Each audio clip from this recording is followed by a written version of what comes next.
You wake up every morning thinking the problem is money.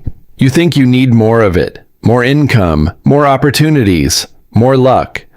But what if the real problem isn't in your bank account? What if it's in your mind? There are people who make $30,000 a year and stay broke forever. There are people who make $300,000 a year and still live in quiet panic. And there are others who start with nothing and somehow build empires. The difference isn't opportunity. It isn't intelligence. It isn't even effort. It's psychology. The uncomfortable truth is this: your mind has been trained to reject wealth, not consciously, not deliberately, but systematically. From childhood, you were programmed. You heard things like, money doesn't grow on trees. Rich people are greedy. Be realistic. Stay safe. Every one of those phrases installed a ceiling in your thinking, and ceilings are invisible when you're standing under them. Most people believe they want wealth, but at a subconscious level, they fear what wealth represents: power, responsibility, visibility, risk. And the mind will always protect you from what it fears, even if it means keeping you broke. Look closely at your decisions. You say you want financial freedom, yet you delay learning about investing. You avoid uncomfortable conversations about money. You underprice your work. You stay loyal to environments that limit you. This isn't laziness, it's psychological self-protection. Your brain is wired for survival, not expansion, and survival prefers the familiar, even if the familiar is scarcity. Think about this. If you grew up watching financial struggle, your nervous system associates money with stress, arguments, anxiety, instability. So when you start making more money, something strange happens. You sabotage it. You overspend. You procrastinate. You hesitate. You create chaos, because chaos feels familiar. The mind will always return to what feels like home. And if home is scarcity, wealth will feel like danger. This is why many people win the lottery and end up broke again. Their external world changed. Their internal identity did not. Your income rarely exceeds your identity for long. If deep down you see yourself as someone who struggles, you will unconsciously recreate struggle. That's the first mental prison. The second is even more dangerous. You believe effort equals reward. You believe if you work hard enough, money will come. Hard work matters, but strategy multiplies effort. There are people digging with shovels. There are others using machines. Both are working. Only one understands leverage. Most broke minds worship effort. Wealthy minds worship positioning. Ask yourself, are you trying to be the hardest worker in the room or the most strategically placed? Your mind has been conditioned to seek validation instead of value. You want praise, recognition, approval, but money does not reward effort. It rewards solutions. The market doesn't care how tired you are. It pays for problems removed. And this is where ego becomes expensive.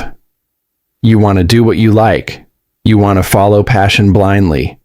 You want money to reward what feels good. But power, financial power, comes from studying reality, not your emotions. The wealthy ask one brutal question: what is demanded? Not, what do I feel like doing? That single shift changes everything. Now here's where it becomes uncomfortable. Your mind is addicted to consumption, scrolling, watching, observing, analyzing. You confuse information with transformation. You watch financial videos. You read motivational quotes. You plan endlessly, but you don't execute with intensity. Why? Because learning feels productive without the risk of failure. Execution exposes you, and exposure threatens the ego. So the mind chooses preparation over performance. It feels safe, but safety has a price. Safety keeps you average. And average income is the tax for mental comfort. Another hidden trap is comparison. You look at others who have money and feel either envy or intimidation. Both reactions weaken you. Envy focuses on what they have. Strategy focuses on how they think. You study lifestyles instead of decisions. Cars, clothes, vacations. But the real wealth is invisible. It's in negotiation skills, risk tolerance, pattern recognition, emotional control. Most people want the symbols of wealth without developing the psychology of it. That's like wanting muscles without training. Let's go deeper. Your mind fears uncertainty more than poverty. Poverty is predictable. Uncertainty is not. Starting a business is uncertain. Investing is uncertain. Negotiating higher pay is uncertain. So your brain whispers, later. Not now. Wait until you're ready. But readiness is a myth created by fear. No one feels ready before growth. Wealth requires controlled discomfort. If your daily routine feels safe, familiar, and unchallenging, you are not expanding financially. You are stabilizing. Stability is comfortable. Comfort rarely compounds. Another mental flaw, short-term emotional thinking. You buy to feel good now. You avoid difficult work to feel relief now. You delay investing to avoid anxiety now. But wealth is built by sacrificing short-term comfort for long-term control. This requires emotional discipline, and emotional discipline is rare. Most people are ruled by mood. If they feel motivated, they act. If they feel tired, they stop. Wealth builders act regardless of mood, because they understand something critical. Your feelings are temporary. Your decisions compound. Let's talk about risk. Broke minds see risk as danger. Strategic minds see risk as calculation. Everything carries risk. Staying in a low-paying job is risky. Depending on one income source is risky. Avoiding skill development is risky. But because those risks are slow and invisible, they feel safe. Fast risks scare you. Slow risks destroy you quietly. The mind prefers slow destruction over fast discomfort. That preference keeps you broke. Now consider your environment. Who do you spend time with? If everyone around you thinks small, plays safe, avoids ambition, your mind normalizes limitation. Humans adapt to their environment faster than they change it. If the room has a low financial standard, your ambition shrinks to fit. Not because you lack potential, but because belonging feels safer than standing out. To build wealth, you must be willing to outgrow rooms. And outgrowing rooms feels like betrayal. That emotional tension stops many people. They would rather stay financially stuck than socially isolated. Your mind protects social bonds more than financial freedom. Understand that. Internalize it. Because until you are comfortable being misunderstood, you will never be financially dangerous. Here's another brutal truth. You think money will fix your confidence. It won't. Confidence attracts money. Money amplifies who you already are. If you are insecure, money will expose it. If you are disciplined, money will reward it. That's why inner work is not optional. Your self-image determines your financial ceiling. If you see yourself as average, you will price yourself average. If you see yourself as replaceable, you will accept replaceable income. The world mirrors your internal valuation, raise your internal standard, and your external standards rise. But raising standards requires confrontation, confronting your excuses, your habits, your distractions. Most people avoid self-confrontation. It's easier to blame the economy, the government, the system. Blame is emotionally satisfying. Responsibility is powerful. When you blame, you surrender control. When you take responsibility, you reclaim it, and power begins with control. Financial power is not about money first. It's about control over decisions, control over time, control over attention, control over reactions. If you cannot control your impulses, you cannot control your income. Because wealth magnifies impulses. Give a disciplined mind $10,000. It multiplies it. Give a reckless mind $10,000. It disappears. So the question is not, how do I make more money? The real question is, who must I become to handle more money? That shift changes everything. Because now growth is internal before external. Instead of chasing income, you build capacity. Capacity to endure stress. Capacity to delay gratification. Capacity to think long-term. Capacity to negotiate without emotion.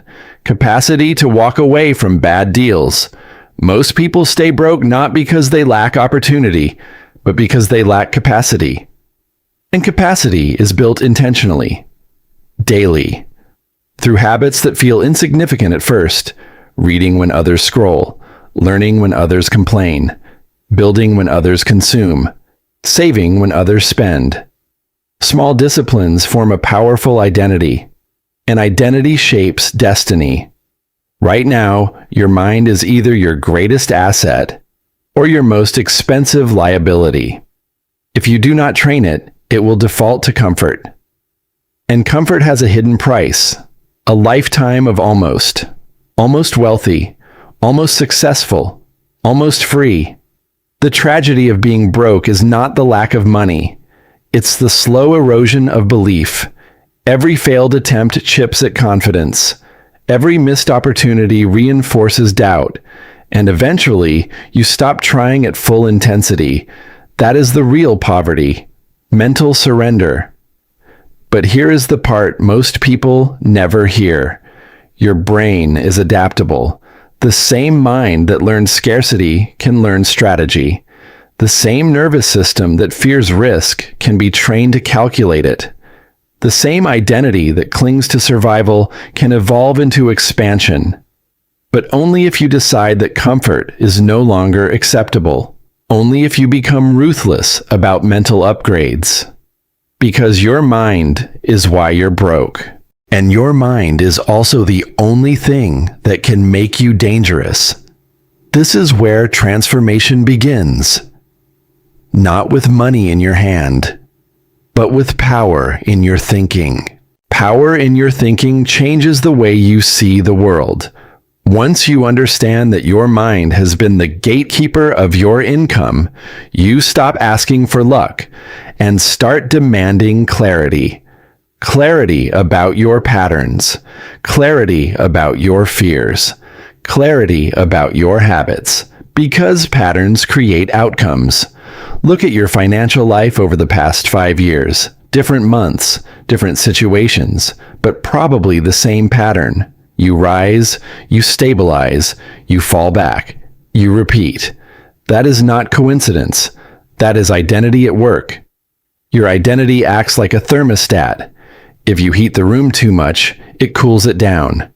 If you cool it too much, it brings it back up. Most people have a financial temperature set to average. When they exceed it, they panic. When they fall below it, they scramble. But they rarely reset it higher. Wealth requires resetting your internal thermostat, and that begins with exposure. Expose your mind to bigger numbers, bigger conversations, bigger standards. If earning $10,000 a month feels impossible, it's because your nervous system has never normalized it. The brain fears what it cannot measure, so you must measure it. Study people who operate at that level, not their lifestyles, their decisions. Study how they allocate time, how they negotiate, how they think about risk, how they protect energy. Money follows energy management. If your energy is scattered, your income will be unstable. Scrolling at midnight, arguing online, complaining about politics. obsessing over other people's lives. These are energy leaks, and leaks drain wealth before it arrives. You cannot build financial power with a distracted mind. Attention is the new currency. Where your attention goes, your income follows. If your attention is on entertainment, you become a consumer. If your attention is on skill acquisition, you become an asset. Assets get paid. Consumers pay. Decide which one you are becoming daily.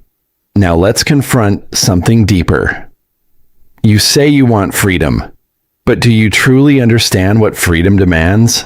Freedom demands self-leadership. No one tells you when to wake up. No one forces you to work. No one guarantees income. That level of responsibility terrifies the average mind, so it chooses employment over ownership, stability over expansion, predictability over potential. There is nothing wrong with employment, but if you desire wealth, you must think like an owner, even if you are an employee. Owners ask, how can this be scaled? How can this be automated? How can this produce without my constant presence?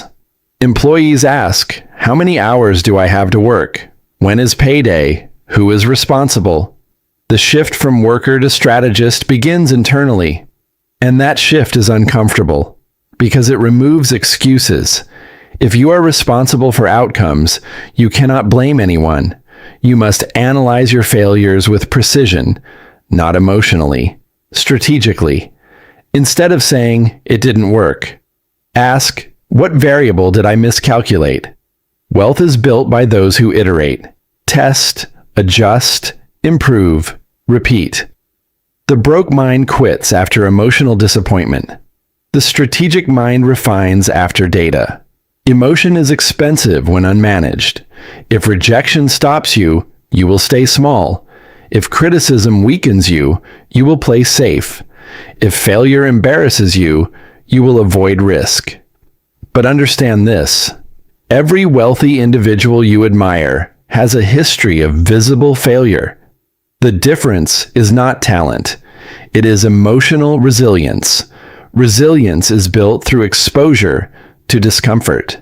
Have difficult conversations. Raise your prices. Pitch your ideas. Risk rejection. Each time you survive discomfort, your confidence recalibrates. Confidence is not built through affirmation. It is built through survived tension. Now let's talk about value. You do not get paid for your time. You get paid for perceived value. If you spend years developing a skill that few people need, your income will reflect that. The market rewards relevance. So instead of asking, what do I want to learn? Ask, what is scarce and valuable?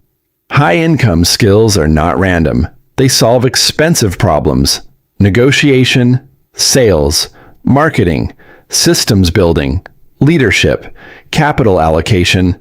These skills multiply income because they influence outcomes at scale. You can work 12 hours a day, but if your skill impacts only your effort, your income will always be capped. Learn skills that move numbers: revenue, conversion, growth, efficiency. When you move numbers, you move income. Now examine your relationship with money itself. Do you see it as rare or abundant? If every expense feels like loss, you operate from fear. Fear-based financial decisions shrink opportunity. Strategic financial decisions allocate capital. Money is not for hoarding blindly. It is for positioning. Sometimes saving is strategic. Sometimes investing is strategic. Sometimes spending on skill is strategic. The key is intentionality. Broke psychology reacts. Wealth psychology allocates. When you receive money, do you assign it a mission, or do you let it disappear unconsciously? Every dollar should have direction. Direction creates momentum. Momentum builds confidence. Confidence attracts larger opportunities. Now consider time. Time is the only asset that does not renew. Yet most people trade it cheaply. Hours for wages, attention for entertainment, energy for validation. Wealthy thinking treats time as premium capital. If something does not produce growth, learning, or leverage, it is reduced. Audit your week. How many hours were invested? How many were consumed? Investment hours compound. Consumption hours disappear. Your future income is hidden in how you spend today. There is also a hidden enemy few people confront: impatience. You want results fast. You want income jumps immediately. But real wealth compounds quietly before it explodes visibly. Most people quit during the invisible phase. They do not see growth, so they assume nothing is happening. But skills are compounding. Networks are compounding. Reputation is compounding. The visible breakthrough is built on invisible consistency. If you stop early, you interrupt compounding. And nothing destroys wealth faster than inconsistency. Discipline is boring. Repetition is boring. But boredom is where empires are built. Excitement builds moments. Discipline builds freedom. Now imagine a version of yourself 5 years from now, financially sharp, emotionally stable, strategically dangerous. What daily habits does that version have? They probably wake up with purpose. They track numbers. They invest in knowledge. They guard their circle. They speak with confidence. They negotiate without fear. That version of you already exists as potential. But potential is worthless without execution. Execution requires standards. Raise your standards for how you think. No more victim language. No more impulsive spending. No more endless consumption without creation. Creation builds assets. Assets create leverage. Leverage creates freedom. And freedom requires courage. Courage to detach from limiting environments. Courage to outgrow friends. Courage to risk embarrassment. Courage to bet on your growth. Your mind must evolve from survival to strategy. From emotion to calculation. From comfort to capacity. From reaction to intention. Money does not respond to hope. It responds to structure. Build structure in your habits. Structure in your savings. Structure in your investments. Structure in your thinking. Chaos destroys cash flow. Clarity increases it. Every day, ask yourself one question. Did I act today like someone capable of handling wealth? If the answer is no, adjust immediately. Do not wait for next month. Do not wait for motivation. Your mind is programmable through repetition. Repeat discipline long enough, and it becomes identity. Repeat strategic thinking long enough, and it becomes instinct. And when strategic thinking becomes instinct, you no longer chase money. You attract it through positioning. You see opportunities others ignore. You remain calm when others panic. You negotiate while others hesitate. You invest while others consume. That is financial maturity. It is not loud. It is controlled. It is calculated. It is patient. The world does not lack money. It lacks disciplined minds. If you master your impulses, sharpen your skills, control your environment, and elevate your standards, your income will reflect it. Because your external world mirrors your internal structure. For years, your mind may have been your prison, filled with fear, comparison, distraction, excuses. But it can become your weapon. Focused, strategic, relentless, patient. The shift is not magical. It is deliberate. Every choice you make either strengthens your financial identity or weakens it. Every hour either builds leverage or reinforces limitation. Every thought either expands possibility or protects comfort. So decide, will your mind continue to justify your financial ceiling, or will it break it? Because in the end, it was never about money. It was about control. And once you control your mind, you control your outcomes.